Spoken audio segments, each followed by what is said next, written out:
जय हिंद दोस्तों, स्वागत है आपका हमारे YouTube चैनल पर। दोस्तों, बहुत सारे लोगों का ये क्वेश्चन डाउट क्वेरी आई थी। फ्यूचर एंड ऑप्शन के अंदर वो ट्रांजैक्शन करते हैं, कब उन्हें ऑडिट करवानी है, बुक्स ऑफ अकाउंट मेंटेन करने हैं और कैसे उनको टैक्स देना है। तो बहुत सारे डाउट हैं आपके इस वीडियो के अंदर क्लियर होने वाले हैं F&O से रिलेटेड। F&O और इंट्राडे वैसे तो दोस्तों दोनों सेम होती है, लेकिन कुछ माइनर से चेंजेस होते हैं, वो भी हम इस वीडियो के लास्ट में डिस्कस कर लेंगे। तो देर ना करते हुए चलिए दोस्तों वीडियो को स्टार्ट करते हैं। सबसे पहले मैं आपको बता दूं दोस्तों, शेयर मार्केट के अंदर आप चार तरह से आप जो इनकम है वो कमा सकते हैं। सबसे पहले long term capital gain, short term capital gain, intraday future and option जो कि बिजनेस होता है, और डिविडेंड की इनकम। और ये भी आपको पता होगा दोस्तों, लॉन्ग टर्म कैपिटल गेन पहला 1 लाख रुपए माफ होता है, उसके बाद में 10% टैक्स देना पड़ता है। शॉर्ट टर्म कैपिटल गेन के ऊपर आपको 15% टैक्स देना पड़ता है। वहीं पर अगर आपकी डिविडेंड की इनकम आ रही है तो इनकम फ्रॉम अदर सोर्स में जुड़ जाती है और आपके स्लैब रेट के हिसाब से टैक्स देना पड़ता है। और दोस्तों, आप फ्यूचर एंड ऑप्शन या इंट्राडे के अंदर आप काम करते हैं तो आपको एज ए बिजनेस इनकम वहाँ पे स्लैब के हिसाब से टैक्स देना पड़ता है। तो हमारा सबसे पहला क्वेश्चन दोस्तों आया था, अगर आप एक गवर्नमेंट एम्प्लॉई है तो क्या आप फ्यूचर एंड ऑप्शन या इंट्राडे कर सकते हैं, नहीं कर सकते हैं। दोस्तों, जब आप ये जॉब करते हैं, ज्वाइन करते हैं, तो स्पेशल वहाँ पे आपका एग्रीमेंट होता है, आपको बताया जाता है कि आप कोई भी part time income, part time job नहीं कर सकते हैं, कोई भी बिजनेस नहीं कर सकते। मैं आपको बता दूं दोस्तों, ये फ्यूचर एंड ऑप्शन या इंट्राडे एक तरह से मैन्युफैक्चरिंग करना, ट्रेडिंग करना या सर्विस देना नहीं है। ये एक तरह से है तो इन्वेस्टमेंट फाइनेंशियल सर्विसेज का ही काम है। तो दोनों ही व्यू यहाँ पर दिए जाते हैं कि आप इसे कर भी सकते हैं, नहीं भी कर सकते हैं। तो मैं आपको ये कहना चाहूँगा दोस्तों, अगर आप फ्यूचर एंड ऑप्शन या इंट्राडे करना चाहते हैं, आप स्टेट गवर्नमेंट या सेंट्रल गवर्नमेंट के एम्प्लॉई हैं, बेशक आप एक प्राइवेट कंपनी के अंदर भी काम करते हैं, तो आपको वहाँ से एक जो परमिशन है आपके एम्प्लॉयर से वो ले लेनी चाहिए। परमिशन अगर ले लें तो बढ़िया है, अदरवाइज उनको इंटीमेट तो कर देना चाहिए कि कम से कम मैं ये ट्रेडिंग या इस तरह के ट्रांजैक्शन करने वाला हूँ, आपको कोई ऑब्जेक्शन तो नहीं है। और दोस्तों, इन बिटवीन आपने पहले स्टार्ट कर दिया है और अब आप चाहते हैं कि अब क्या होगा, मैंने तो परमिशन नहीं ली है, तो अब भी आप परमिशन ले सकते हैं। उनको लेटर मेल डाल सकते हैं कि सर मैं फ्यूचर एंड ऑप्शन में ट्रेडिंग कर रहा हूँ, होप आपको कोई भी ऑब्जेक्शन नहीं होगा। इस तरह से क्या होता है दोस्तों, इन फ्यूचर के अंदर आपकी जॉब में कोई भी दिक्कत आपको नहीं आती है। अगला जो डाउट आता है दोस्तों, वो आता है कि हम कौन सी ITR भरें। आपको पता होगा ITR 1, 2, 3, 4, 5, 6, 7 तक होती है। ये आपके इनकम के हिसाब से, आपके स्टेटस के हिसाब से, आपका जो पैन कार्ड का जो 4th कैरेक्टर है उसके हिसाब से ये डिफाइन होती है। तो अगर आपकी सैलरी की इनकम आती है, सिर्फ सैलरी की इनकम दोस्तों, तो आपको ITR 1 भरनी पड़ती है। सैलरी के साथ में सिर्फ डिविडेंड की इनकम आई है तब भी आप ITR 1 भर सकते हैं।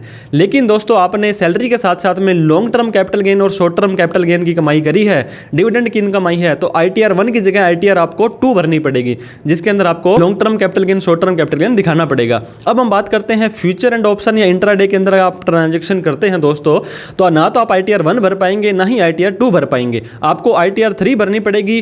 कुछ लोग रेकमेंड करते हैं कि आप प्रिजम्पटिव टैक्सेशन में ITR 4 भी भर सकते हैं। दोस्तों, अब टर्नओवर पर डिपेंड करता है, अगर आपकी ऑडिट एप्लीकेबल होती है तो ITR 3 आपकी जाएगी। अगर आप चाहते हैं कि आप अपने टर्नओवर का 6% नेट प्रॉफिट दिखा दें, 6%, तो ITR 4 आप भर सकते हैं। लेकिन हम ये एडवाइस करेंगे कि आप ITR 3 भरिए, proper books of account maintain करिए और वहां पे आपकी अपनी जो बैलेंस शीट है वो भी फीड करिए। मैं दोस्तों आपको फिर से बताना चाहता हूं कि प्रिजम्पटिव टैक्सेशन ITR 4 के बारे में बहुत लोग पूछते हैं कि सर क्या हम F&O के अंदर, इंट्राडे के अंदर हमारी अगर इनकम है तो क्या हम ITR 4 भर सकते हैं। आपकी सैलरी की इनकम आ रही है दोस्तों, तो आपको सैलरी की इनकम तो दिखानी ही दिखानी है। और अगर आपकी जो भी टर्नओवर हुई है वहां पे आपको टर्नओवर की कैलकुलेशन भी बता देंगे, उसका अगर आप 6% तक प्रॉफिट दिखाते हो और आपकी टर्नओवर 10 करोड़ से नीचे है तो आप ITR 4 भी भर सकते हैं, जहां पे आपको बुक्स ऑफ अकाउंट मेंटेन करने की जरूरत नहीं है, लेकिन आपको टर्नओवर का कम से कम 6% नेट प्रॉफिट वहां पे दिखाना पड़ेगा। दोस्तों, हमने ये जो इस इनकम को बिजनेस इनकम मान ही लिया है, तो बिजनेस के खर्चे भी होते होंगे। तो क्या क्या खर्चे हम F&O के अंदर क्लेम कर सकते हैं। सबसे पहले मैं आपको बताना चाहूंगा, ऐसा कोई भी खर्चा जो इंसिडेंटल टू दिस बिजनेस है, F&O के रिलेटेड कोई भी खर्चा आप करते हो, उसका आपके पास प्रूफ है, उसको आप जस्टिफाई कर सकते हो कि ये खर्चा मैंने इसी के लिए किया था, तो दोस्तों आप उस खर्चे को अपनी ITR 3 के अंदर क्लेम कर सकते हैं। ITR 4 के अंदर तो आपको पता होगा प्रिजम्पटिव टैक्सेशन है, सारे खर्चे ये माने जाते हैं कि आपने पहले से ही क्लेम कर लिए हैं। ITR 3 के अंदर दोस्तों सबसे पहले तो आपका ब्रोकर, आपको काफ़ी सारे के ट्रांजैक्शन चार्जेस, आपके STT वगैरह पेड किया जाता है, ब्रोकरेज ली जाती है आपसे, ये खर्चे तो आपके अलाउ हैं ही है, वो रिपोर्ट के अंदर आ जाएंगे। इसके अलावा आपने कोई कोर्स परचेज किया था दोस्तों कुछ सीखने के लिए, किसी भी एक्सपर्ट का, तो उसको जो पैसा पेड पेड किया था उसकी छूट ले सकते हैं। दोस्तों अगर आप एक फुल टाइम ट्रेडर हैं या पार्ट टाइम भी ट्रेडर हैं, कोई लैपटॉप वगैरह यूज़ करते हैं, कोई फर्नीचर वहाँ पे बैठ के ऑफिस में यूज़ करते हैं तो उसका डेप्रीशिएशन, इसके साथ में ही दोस्तों आपको इंटरनेट, ट्रैवलिंग, और आपने कोई पैसा लगाया था किसी से लोन पर लेकर के, तो उस लोन का जो इंटरेस्ट आपने पेड किया है उसके ऊपर भी दोस्तों आप अपना इंटरेस्ट जो ये क्लेम कर सकते हैं। तो इस तरह से ऐसा कोई भी खर्चा है जो आप मानते हैं और जो बिलीव करते हैं और जो जस्टिफाई हो सकता है कि ये बिजनेस से रिलेटेड ही, F&O से रिलेटेड है, तो उस चीज़ का आप जो एक्सपेंस है ITR 3 के अंदर फ्यूचर एंड ऑप्शन के इनकम के अगेंस्ट में आप क्लेम कर सकते हैं। इसके बाद में सबसे इंपॉर्टेंट क्वेश्चन आता है दोस्तों टर्नओवर। टर्नओवर के लेकर के बहुत सारे लोग कंफ्यूजन में रहते हैं, डाउट रहता है उनको कि सर हमारी टर्नओवर क्या है। आपको पता होगा आपकी टर्नओवर ही डिसाइड करती है कि आप प्रेजम्पटिव टैक्सेशन में जा सकते हैं, कि आप ITR 3 भरना चाहेंगे आप, या आपको ऑडिट करवानी पड़ेगी किसी चार्टर्ड अकाउंटेंट से। तो टर्नओवर बहुत इंपॉर्टेंट फैक्टर है। वो कैसे कैलकुलेट करना है दोस्तों, फ्यूचर के अंदर और ऑप्शन के अंदर अलग अलग टर्नओवर है, कैलकुलेट की जाती है। फ्यूचर के अंदर आपको पता होगा फेवरेबल और अनफेवरेबल जो भी डिफरेंस होगा उसको आपने जोड़ना है। मान लीजिए आपने 50,000 रुपये का कोई फ्यूचर या खरीदा था और उसको 51,000 रुपये में बेच दिया, जो 1,000 रुपये का डिफरेंस है दोस्तों वो आपकी टर्नओवर है। इसके बाद में कोई 45,000 रुपये का कोई आपने फ्यूचर खरीदा था, उसको 40,000 में बेच दिया, तो क्या हुआ दोस्तों, 5,000 रुपये का लॉस हो गया। पहले 1,000 रुपये का प्रॉफिट हुआ था, अब 5,000 रुपये का लॉस हुआ था। 5 + 1 6, आपकी टर्नओवर 6,000 रुपये हो गई है दोस्तों। तो ये ध्यान देना है, चाहे प्लस में हो चाहे माइनस में हो, जो भी उन दोनों का टर्नओवर, सेल और परचेज का जो डिफरेंस होगा दोस्तों आपका, वो उसका जो जितना भी टोटल हो जाएगा लास्ट के अंदर जाकर के, वो आपकी टर्नओवर है। अगर मेन अमाउंट को टर्नओवर मानने लगे तो दोस्तों अरबों में चली जाएगी आपकी अमाउंट, क्योंकि 40-45 लाखों में, करोड़ों में टर्नओवर हमारी होती रहती है। तो सिर्फ उनका डिफरेंस है, उसको फ्यूचर के अंदर आपने जोड़ना है। ऑप्शन की बात करेंगे दोस्तों, पहले ऑप्शन के अंदर क्या होता था, सेल और परचेज के डिफरेंस को प्लस या माइनस हो जोड़ना पड़ता था, और बाद में उसके अंदर प्रीमियम रिसीव्ड है वो भी जोड़ना पड़ता था। लेकिन अगस्त 2022 के अंदर जो institute of chartered accountant of India ने दोस्तों गाइडेंस नोट इशू किया है, उसमें लिखा है कि आपको प्रीमियम को जोड़ने की जरूरत नहीं है। आपको सिर्फ और सिर्फ सेल और परचेज का डिफरेंस है, जो प्लस में हो या माइनस में हो, उसको टोटल करना है और ये आपकी टर्नओवर हो जाती है। एक और बहुत ही इंपॉर्टेंट डाउट जो लोगों का रहता है कि सर हमें कब इनकम टैक्स में चार्टर्ड अकाउंटेंट से ऑडिट करवानी पड़ेगी। तो कईयों की टर्नओवर बहुत कम होती है दोस्तों, लेकिन उन्हें फिर भी गाइड किया जाता है कि आप अपने आपको ऑडिट करवानी पड़ेगी। तो ऐसा नहीं है। अगर आपकी फर्स्ट ऑफ ऑल आपका अगर कोई भी लॉस हो रहा है, मैंने आपको बताया था दोस्तों, आपकी ये जो फ्यूचर एंड ऑप्शन की या इंट्राडे की जितनी भी ट्रांजैक्शन होती है सारी की सारी डिजिटली होती है। इनकम टैक्स के अंदर पिछले 2 सालों से एक प्रावधान डाला गया है, अगर आपकी रिसीप्ट एंड पेमेंट, जितने पैसा आ रहा है और जितना जा रहा है उस बिजनेस का, उसका 95% अगर अदर देन कैश है, ऑनलाइन से हो रहा है, तो आपको 10 करोड़ रुपए की टर्नओवर तक ऑडिट करवाने की जरूरत नहीं है। क्या मतलब हुआ दोस्तों, अगर आपकी टर्नओवर 10 करोड़ है और फ्यूचर एंड ऑप्शन के अंदर सारा का सारा ट्रांजैक्शन आपका ऑनलाइन हो रहा है, तो 10 करोड़ तक के टर्नओवर के लिए आपको ऑडिट करवानी जरूरत नहीं है, चाहे आपका प्रॉफिट कितना भी हो, चाहे दोस्तों आपको लॉस ही हो रहा हो। दोस्तों 2 कंडीशंस और हैं, अगर आपकी जो ट्रांजैक्शंस हैं ये अदर देन कैश में 95% से अगर ज़्यादा ऑनलाइन नहीं हो रही है, मतलब 90% अगर मान लो हो रही है आपकी, तो आपकी टर्नओवर की लिमिट 10 करोड़ से घट करके 2 करोड़ तक आ जाती है। 2 करोड़ तक आप प्रेजम्पटिव टैक्सेशन के अंदर जा सकते हैं, अदरवाइज आपको ऑडिट करवानी पड़ेगी। एक और दोस्तों लोगों को मैंने देखा है कि कुछ लोग वैसे ही ऑडिट करवा लेते हैं।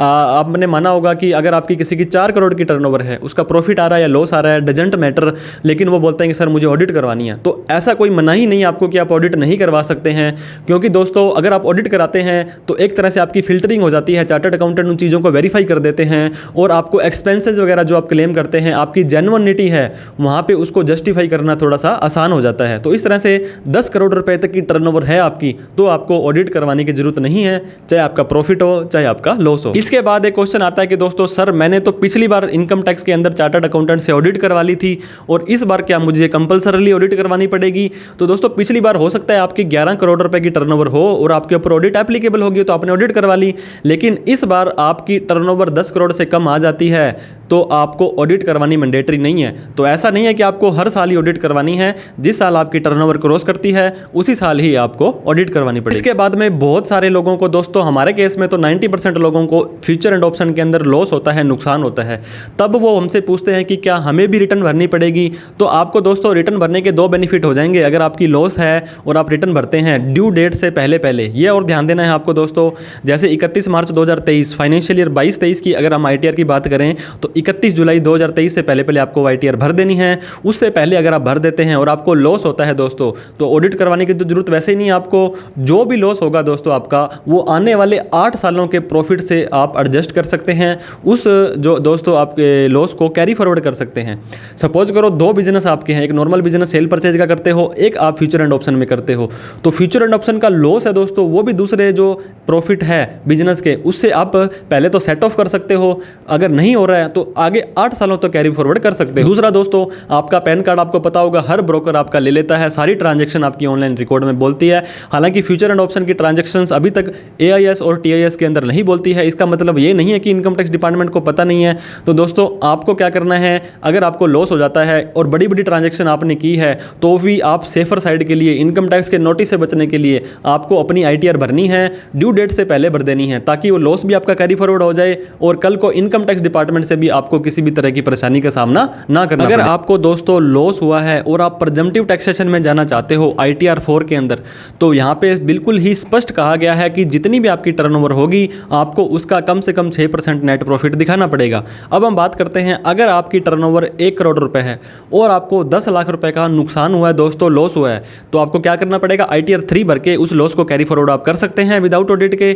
लेकिन आप चाहते हैं कि मुझे तो ITR 4 भरनी है, प्रिजम्पटिव टैक्सेशन में दिखाना है, तो दोस्तों आपको 1 करोड़ का 6%, 6 लाख रुपए का नेट प्रॉफिट दिखाना पड़ेगा और आप अपनी ITR 4 भर सकते हैं। तो ऐसा आपको नहीं करना है। अगर लॉस हुआ है तो स्पेशली आपको ITR 3 भरनी है और उस लॉस को कैरी फॉरवर्ड करना है। प्रिजम्पटिव टैक्सेशन में आप जा सकते हो, लेकिन वहाँ पे सिर्फ इनकम की बात की जाती है, प्रॉफिट की बात की जाती है, लॉस की कोई भी बात वहाँ पे नहीं की जाती। दोस्तों आप ITR 1 भरते हैं या ITR 2 भरते हैं, तो आपको हर साल ये ऑप्शन अवेलेबल होता है कि आप न्यू टैक्स स्लैब में भी जा सकते हैं और ओल्ड टैक्स स्लैब में भी जा सकते हैं, जहाँ पे आपको कम रेट ऑफ टैक्स वहाँ पे लग रहा हो। जाकि डिडक्शंस एग्जम्पशंस आपकी ज़्यादा है तो आपको ओल्ड में जाना चाहिए, और अगर आपकी डिडक्शन एग्जम्पशन नहीं है तो आपको न्यू में जाना चाहिए। तो अगर आपकी फ्यूचर एंड ऑप्शन इंट्राडे के अंदर आपकी इनकम होती है दोस्तों, आप ITR भरना चाहते हैं, तो आपको क्या करना पड़ेगा, न्यू टैक्स स्लैब या ओल्ड टैक्स स्लैब में से एक चूज करना पड़ेगा। आपको पता होगा अभी तक फाइनेंशियल ईयर 22-23, असेसमेंट ईयर 23-24 तक जो डिफॉल्ट जो आपका टैक्स रिजाइम है वो ओल्ड टैक्स रिजाइम है। ओल्ड टैक्स रिजाइम आपको पता होगा 5%, 20% और 30% है। अगर आप न्यू टैक्स स्लैब में जाना चाहते हैं तो आपको 10IE फॉर्म भरना पड़ेगा और उस न्यू टैक्स स्लैब को एक्सरसाइज करना पड़ेगा, और फिर आपको 5, 10, 15, 20, 25, 30 इस तरह से टैक्स स्लैब आपको मिल जाएगा। लेकिन ATC, ATD वगैरह की कोई भी डिडक्शन आपको वहाँ पे नहीं मिलेगी। तो मतलब बिजनेस F&O की इनकम आपके ऊपर डिपेंड करता है कि न्यू टैक्स स्लैब में जाना चाहते हैं या ओल्ड टैक्स स्लैब में जाना चाहते हैं। लेकिन दोस्तों एक बार आप न्यू टैक्स स्लैब में चले गए तो आपको क्या होगा कि आपको न्यू टैक्स स्लैब में ही रहना पड़ेगा। अगर आप ओल्ड टैक्स स्लैब में आना चाहते हैं तो वो 10IE से आप विड्रॉल कर सकते हैं और ओल्ड में आ सकते हैं। लेकिन ओल्ड में आने के बाद में वापस से न्यू टैक्स स्लैब में आप नहीं जा सकते हैं, समझ गए।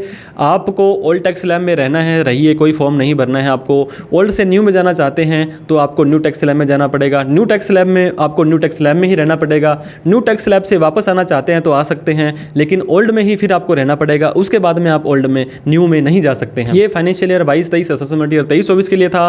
फाइनेंशियल ईयर 23-24 दोस्तों, असेसमेंट ईयर 24-25 जो अभी करंट में चल रहा है, जो आगे खत्म होगा, उसके लिए थोड़ा सा प्रोविजन चेंज हो गया है। वहाँ पे डिफॉल्ट जो आपकी जो टैक्स स्लैब है वो न्यू हो गई है, तो न्यू आपकी ऑटोमेटिक रहेगी। आप ओल्ड में जाना चाहेंगे तो आपको वहाँ पे जो है वहाँ पे new tax old tax slab में जाना पड़ेगा, अदरवाइज डिफॉल्टली आप न्यू टैक्स स्लैब में रहेंगे। थोड़ा सा कन्फ्यूजन है, लेकिन आप ये मान लीजिए कि फाइनेंशियल ईयर 22-23, असेसमेंट ईयर 23-24 के लिए डिफॉल्ट आपकी जो है ओल्ड है और न्यू में भी आप जा सकते हैं। इसके बाद में दोस्तों बहुत सारे लोगों ने क्वेश्चन किया था कि हम अपना F&O का जो ट्रांजैक्शन कर रहे हैं, बिजनेस कर रहे हैं, ये एज ए क्या स्टेटस हमारा जो हो, हमारी जो फर्म है, कंपनी है, पार्टनरशिप है, LLP है, किस तरह से हम उसका बना करके हमारी एंटिटी को फिर हम ट्रांजैक्शन करें। तो दोस्तों सबसे पहले आपको मैं बता दूं, आप ये ट्रांजैक्शन जो है इंडिविजुअली भी कर सकते हैं अपने नाम से, आप प्राइवेट लिमिटेड कंपनी बना के भी कर सकते हैं, आप पार्टनरशिप फर्म बना के भी कर सकते हैं, आप LLP बना के भी कर सकते हैं, आप HUF बनाकर भी कर सकते हैं। तो आपको कोई भी यहाँ पे रिस्ट्रिक्शंस नहीं है कि आपको एज ए क्या एंटिटी वहाँ पे एक्सेप्ट किया जाएगा। मैं बता दूं दोस्तों, अगर आप इंडिविजुअली अगर आप इस ट्रांजैक्शन को करते हैं तो सबसे पहले तो सभी के लिए 2.5 लाख रुपए की लिमिट है, लेकिन 87A सेक्शन का बेनिफिट मिल जाएगा। 5 लाख रुपए तक की इनकम है, ओनली F&O की है या कोई भी सारी मिला करके, तो आपको कोई भी टैक्स नहीं देना पड़ेगा। वहीं पे दोस्तों HUF के अंदर करते हैं तो सिर्फ 2.5 लाख की ही छूट मिलेगी, 2.5 से 5 तक आपको टैक्स देना पड़ेगा।